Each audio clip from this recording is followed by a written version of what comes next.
Coach, can you give us an opening statement about tonight's game? Yeah, pretty straightforward. The team that played better won the game. They appeared more prepared, but I think that was a result of, Gavin puts a good swing on a pitch. It's kind of the third time in a row he beat our guy that particular way. And then a couple things don't go our way, and it kind of, got emotional there, a little more emotional than it usually does, but for a proper reason with the situation. But again, I think the basics come of, they played better. And even though we didn't bring our best, you're within striking distance against their guy there at the end of the game. Thank you. We'll open up questions for AJ and Dylan right now. First question over here. Dylan, what did you have working well for you tonight? I would say just kind of breathing and calming down and trusting my guy behind the plate and just really feeling through what he was going through and just trying to match our mindsets up. And I think it worked well tonight. Question right there. For both players, what gives you confidence that you all will be able to bounce back tomorrow and be prepared by the time first pitch rolls around? AJ, can you answer first? Yeah, for me, the fact that we've done it before. Like, we're not new to this. Obviously, we've got some of the best hitters in the country, so yeah, we've done it before. Yeah, I would say the same. And the guy on the mound for us is proving himself, so. Right down here. AJ, I know this was the second straight third inning that was kind of rocky. Was this similar to Florida State or different, and how did you kind of try to work through that today? I mean, you just kind of keep throwing pitches. I think it was a little different. You just keep throwing pitches. Any other in the back? Matt Taubman from World Baseball Network. AJ, tough coming into the first inning and what you had to adjust, and also with Scott reaching on a fielding area by your shortstop.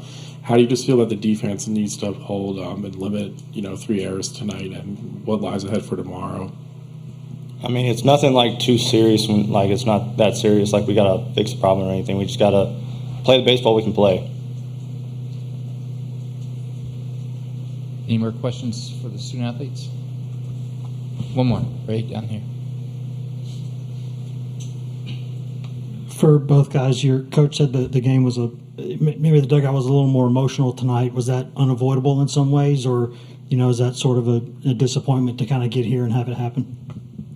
Dylan, can you answer that first? I wouldn't say it's a disappointment, but I would say it's kind of catches you to a surprise whenever you get to this stage, I would say. But I wouldn't say it's a disappointment, and I think we'll be right back in the dugout just like we normally are tomorrow. Okay. AJ and Dylan, thank you very much for your time.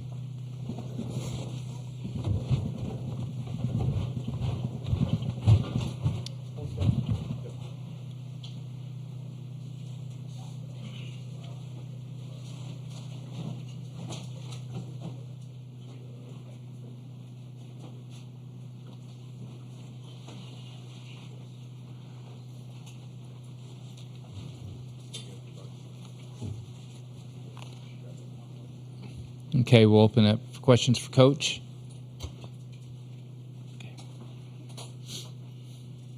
Tony, kind of the same question Ben asked the players. What gives you confidence that you guys will respond the right way tomorrow? I think we can definitely play better. I mean, that's one thing. And then, this isn't a traditional series against a SEC opponent or just a good opponent, whether it be Illinois or everybody else that's on our schedule. But, you go through the season and you welcome competition for a reason. It'll make you better in a few different ways. So you find out different ways to respond, and you can either get frustrated that tonight went the way that it did, or you can get more determined. And we've got guys that have done that in the past a lot where, determination kicks up, play kicks up. Right behind. Tony, that's 3 errors in 2 of the 4 games. While in Omaha, and you had only done it once the entire regular season. Can you put your thumb on any reason why defense has maybe been an issue here? No, I think, there's certainly been a few quirky plays. I don't even know what happened on the ball up the middle.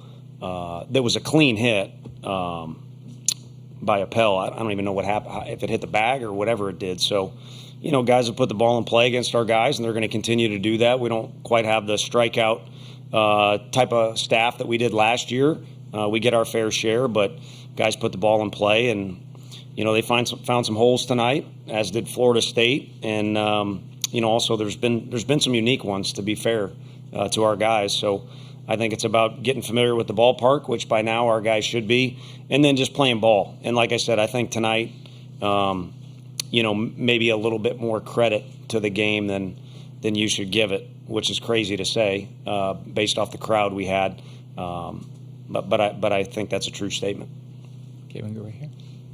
Joe Healy, D1 Baseball. Have to imagine that there's no one but Drew you'd want on the mound in this situation with your backs against the wall, just given his experience and his demeanor.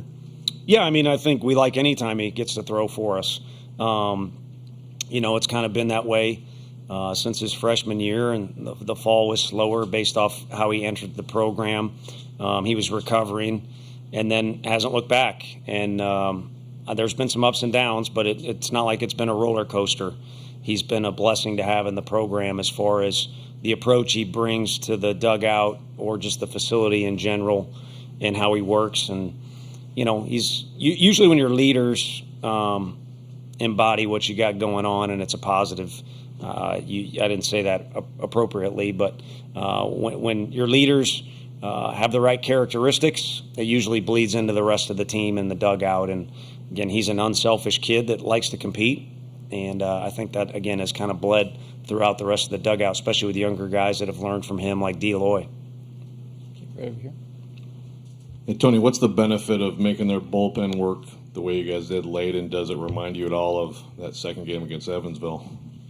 A little bit. I said earlier, as crazy as it is, that Evansville game, was a little bit good for us. This time of year, you're only going to be able to go on a streak for so long. And I think you need to be reminded every now and then again of certain things you need to do. That Evansville game did that to us, and this was similar. We were within striking distance. We were able to see what they had available in the bullpen. But, A&M's got some guys that are unused, and I'm not even sure they've announced a starter tomorrow. So they're not going to run out of guys, but it certainly helps to have an idea of, who you'll face and to stay in the fight. Ideally, this is a 3-round bout that you're in, and every inning has some weight to it when the whole thing is finished. Tony, you guys saw Prager in the SEC tournament, and he was pretty effective tonight, even though you guys scratched out 8 hits. What made him good tonight? The change of speed factor is his bread and butter, and it's not like he did not do that in Hoover. I think the difference was they played a little bit better defense behind him, and then our guys had to play from behind. And not only was it from behind on the scoreboard, but again, I think a little bit of a downer, early in the game with where we were at. Having said that, we were in pole position several times to knock him out, earlier than we did. And, it kind of seemed to be a theme on offense. Just one more quality at bat or guy on base could have altered some things or changed things the way they use their bullpen. But nonetheless, the guys did do okay at the plate. It's just, you can't separate the at-bats from the rest of the game. You've got base running, you've got defense, you've got pitching, and, of course, you got the hitting as well. Ryan? Tony, you mentioned the emotional part of it. In a game this intense, what do you do? How does the team reel that back in when it needs to be reeled in? I think you just play baseball and, make sure that you don't put so much weight on how big the crowd is or the extra cameras and things like that, that you lose sight of just some fundamentals or important things that go on in the game, like communicating or focusing on whatever the certain task is. So it's true, and whatever you're going to be talking about, simple's better. So I would kind of summarize it by saying that. Right down here. Tony, how was it a tough decision to not put Inslee center tonight? Was it a close thing, and would there be a chance it could be out there tomorrow? Yeah, there's a chance tomorrow, and it was close, and you kind of weigh your options. Again, at the very least, where I grew up in Missouri, I had to watch my dad coach. Single elimination is not appropriate for baseball, based off sample size and things like that. So, given the fact, we potentially have 2 or 3 games to play, wasn't too comfortable with the idea of maybe him pushing it after a couple days of non-game action. And of course, he's got the fighter mentality. So it was a difficult decision, and I would say you go back to the hotel, it's probably one of about 7, 8, 17, 18 that I could have made better. But it's what we did, and didn't work out. We didn't play well enough tonight, but he certainly had some great at-bats. We'll see what he's got going tomorrow. Okay, in the back. Peter Bernheim from the Council Bluffs Nonpareil. Question about Marcus. First College World Series appearance for him tonight. Came in against the top of the lineup. What did you think of his work tonight, and what have you seen in his development since coming from Iowa Western? Yeah, no, he's matured a lot. Obviously, a fantastic junior college and set up over there. And we thought he would get more development as a freshman, but he just didn't quite stay healthy. And there's so much talent over there. He came in, being a kid from the north, very little experience, a lot of two-way time. He's swung the bat for us some. So he's come a long way on the mound, and the way we kind of judge him is basically just how the ball's coming out. He's either throwing it with conviction or he's not, and he was tonight. And again, I wouldn't give credit in any inning for management stuff on my end, but he did his first job, and then we kind of went quick to the bullpen on him. It would have been interesting to see how well he could have thrown the ball, but the exciting thing is he's available, in the future here for us. Okay, one more question for Coach right here. Tony, kind of a big picture thing. When you take in this atmosphere, soaking it in, and tickets are being scalped, and it's, the popularity, and you've talked about it, the popularity of college baseball is undeniable. There's also kind of this dynamic that our attention spans are getting shorter and shorter. When you think about some of these games and how long they are, how do you kind of relate the popularity of college baseball at a time where a lot in the lengths of these games with the attention spans that we all have that are shrinking? Yeah, no, I get it, and I think the 20-second clock has been productive, but I'm not so sure people wouldn't come to the park anyway. Heck, everyone's attention span is brutal because of what we hold in our hands all day long with our phones. But man, this thing has turned into a monster. The draft is shorter. There's fewer minor league teams. There's more resources that these kids see, and I don't want any scouts to slash my tires, but it certainly makes sense for a lot of guys now to go on to school. And I mean, Grahovac is the size of probably some of the trucks that are on that campus down there, and the guy behind him is bigger. And you look at our infield, not one of those 4 guys looks like an infielder, other than Blake Burke, kind of looks like a big first baseman. So, man, these little kids, but also adults, have these guys that, you could go pay a ton of money and watch the Braves play, but you can get right up close to these guys, and they're the next guy on the Braves or the Phillies or whatever it might be. And then you sprinkle in the constant drama all season long that you kind of only get in MLB in the playoffs. So, like I said, it's turned into a monster, and a lot of it is because of the celebrities that I get to throw BP to, or that we get a stress about getting, Charlie Condon out or whoever it might be. So I think you could make it 2.5 hours. You can make it 4 hours, which if it's a big game, it's probably going to be 4 with the commercials and all that BS.